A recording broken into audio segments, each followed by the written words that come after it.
ಎಲ್ಲರಿಗೂ ನಮಸ್ಕಾರ. ಭಾರ್ಗವಿ ಸಿನ್ಫೋಗೆ ಸ್ವಾಗತ. ಇವತ್ತು ನಾನ್ ಮಾತಾಡ್ಲಿಕ್ಕೆ ಹೋಗಿರುವಂತಹ ಫಿಲ್ಮ್ ರಿವ್ಯೂ ಪರಸಂಗದ ಗೆಂಡೆ ತಿಮ್ಮ. ಏನಿದು ಪರಸಂಗ? ಪರರ ಸಂಗನ? ಖಂಡಿತ ಅಲ್ಲ. ಪ್ರಸಂಗ ಅಂತ ಹೇಳೋದಕ್ಕೆ ನಮ್ಮ ಹಳ್ಳಿ ಭಾಷೆನಲ್ಲಿ, ಜಾನಪದ ಭಾಷೆನಲ್ಲಿ ಪರಸಂಗ ಅಂತ ಹೇಳ್ತೀವಿ. ಪ್ರಸಂಗನ ಅಂದ್ರೆ ಕತೆ ಹೇಳೋದು ಅಂತ.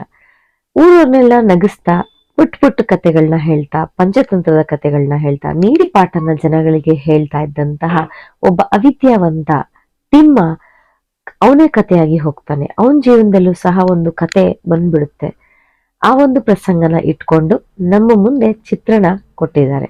ಈ ಚಿತ್ರ ಪ್ರಾರಂಭ ಆಗೋದು ಹಳ್ಳಿನಲ್ಲಿ. ತಿಮ್ಮ ಅಣ್ಣ ಅತ್ತಿಗೆ ತಾಯಿ ಜೊತೆ ನಿಲ್ತಾನೆ, ತಂದೆ ಇರೋದಿಲ್ಲ. ಇವನು ಕೊನೆಯವನಾಗಿರ್ತಾನೆ. ಹೊರಗಡೆ ಹೋಗಿ ಸಿಗುವಂತ, ಸಿಟಿನಲ್ಲಿ ಸಿಗುವಂತ ಎಲ್ಲ ಚಿಕ್ಕ ಪುಟ್ಟ ಸಾಮಾನುಗಳನ್ನ ತಂದು ಹಳ್ಳಿಗಳಿರೋ ಜನಕ್ಕೆ ಮಾರುವಂತದ್ದು ಇವನ್ ಕಾಯಕ ಆಗಿರುತ್ತೆ. ಅದ್ರಲ್ಲಿ ಬಂದಂತ ಎಲ್ಲ ಕಾಸನ್ನ ಆತನ ತಾಯಿಗೆ ಕೊಟ್ಬಿಡ್ತಾನೆ.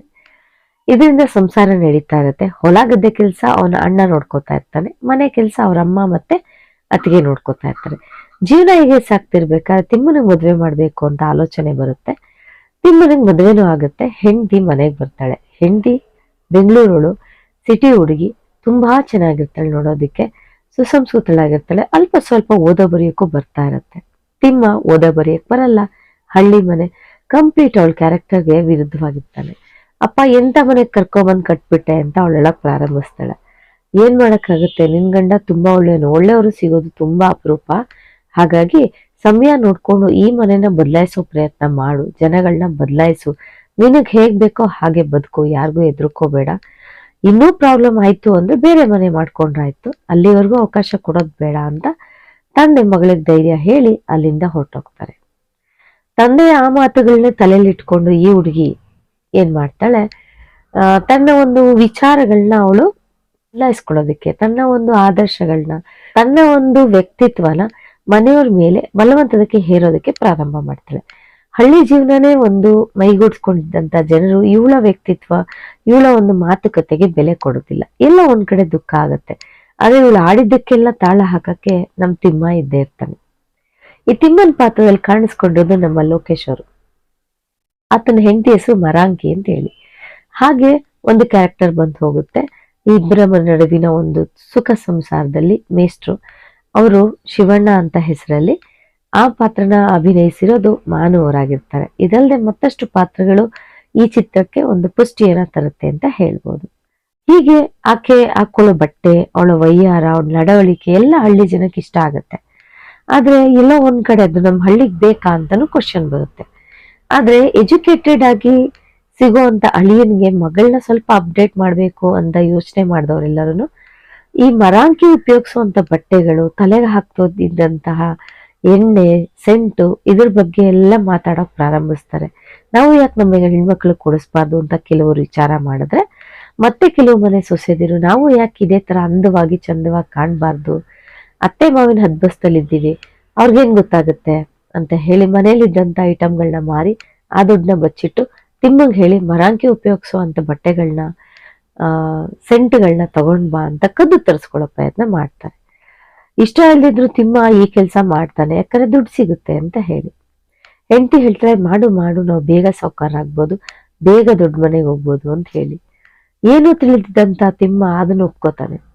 ಆದ್ರೆ ಹಳ್ಳಿಯವ್ರಿಗೆ ಗೊತ್ತಾಗದೆ ಇರುತ್ತಾ, ಸೊಸೆದಿರು ಮಾಡಿದ ವಯ್ಯಾರಗಳು ನೋಡ್ಕೊಂಡು ಇಮಿಡಿಯೇಟ್ ಆಗಿ ಅತ್ತೆದಿರು ಅದನ್ನ ಸೀಸ್ ಮಾಡಿ ಹಾಕ್ತಾರೆ. ಸೊಸೆದಿರ್ಗೂ ಒದೆ ಬೀಳುತ್ತೆ. ನ್ಯಾಯ ಪಂಚಾಯತಿ ಮಾಡಿ ತಿಮ್ಮನಿಗೂ ಸಹ ಚೀಮಾರಿ ಹಾಕ್ತಾರೆ. ಈ ಮಧ್ಯದಲ್ಲಿ ತಿಮ್ಮನ ಹೆಂಡತಿ ಬಗ್ಗೆ 1000 ವಿಷಯಗಳು ಸ್ನೇಹಿತರು ತಿಮ್ಮನ್ ಕಿವಿ ತುಂಬಿರ್ತಾರೆ.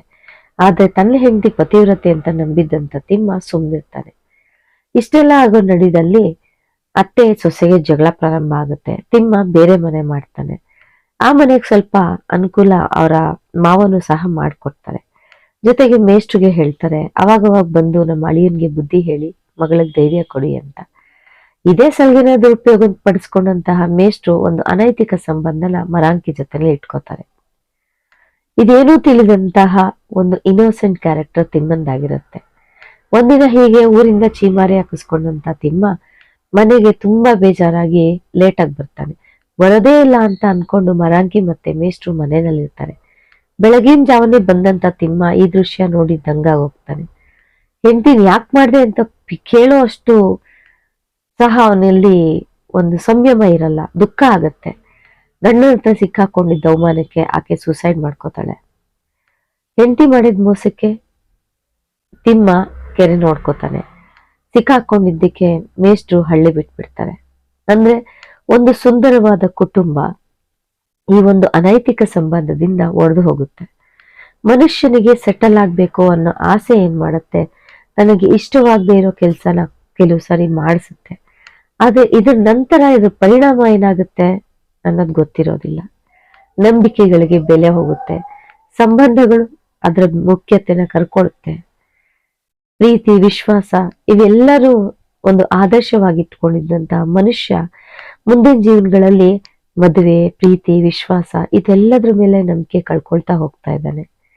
ಈ ತರ ಸಂಸಾರ, ಈ ತರ ಜೀವನ ಇವತ್ತಿಗೂ ಸಹ ಸಾಕಷ್ಟು ನಡೀತಾ ಇದೆ. ಇಂಥ ಸಂಬಂಧಗಳು ನಮಗ್ ಬೇಕಾ ಅನ್ನೋ ಪ್ರಶ್ನೆ ತುಂಬಾ ಜನರ ಜೀವನದಲ್ಲಿ ಕಾಡಿ ಹೋಗ್ಬೇಕಾಗತ್ತೆ. ಅವಾಗ ಮಾತ್ರ ಇದು ಸೊಲ್ಯೂಷನ್ ಆಗುತ್ತೆ. ಖಂಡಿತವಾಗಿಯೂ ನನ್ನ ಕೇಳೋದಾದ್ರೆ ಇಂಥ ಸಂಬಂಧಗಳ ಅಗತ್ಯ ಇಲ್ಲ. ಎಲ್ಲ ಒಂದು ಕ್ಷಣಿಕ ಸುಖಕ್ಕೋಸ್ಕರ, ಈ ಕ್ಷಣಿಕ ಆಸೆಗೋಸ್ಕರ ತಮ್ಮ ಜೀವನ ಪರ್ಯಂತ ಇರುವಂತ ಒಂದು ಪ್ರೀತಿ ವಿಶ್ವಾಸನ ಕಳ್ಕೊಳ್ಳೋದಕ್ಕಿಂತ ದೊಡ್ಡ ಮೂರ್ಖತನ ಇನ್ಯಾವುದೂ ಇಲ್ಲ.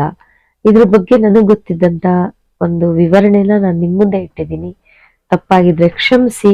ತುಂಬಾ ಅದ್ಭುತವಾದಂತ ಚಿತ್ರ, ಸಮಯ ಸಿಕ್ಕಾಗ ಖಂಡಿತ ನೋಡಿ ಅಂತ ಹೇಳ್ತಾ ನನ್ನ ಮಾತನ್ನ ಮುಗಿಸ್ತಾ ಇದ್ದೀನಿ. ಧನ್ಯವಾದಗಳು.